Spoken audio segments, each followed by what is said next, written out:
Number 2020-216. So moved.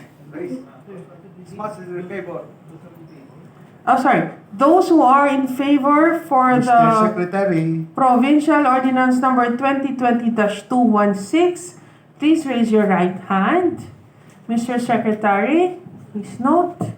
it appears, Your Honor, that all members present voted in favor of the ordinance. With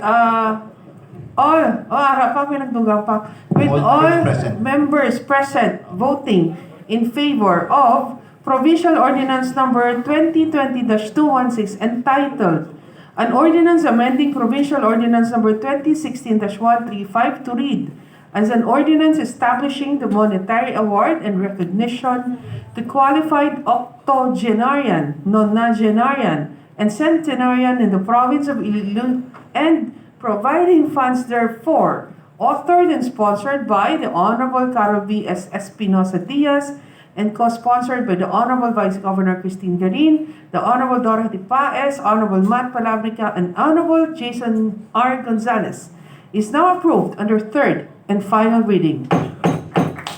Congratulations, Board.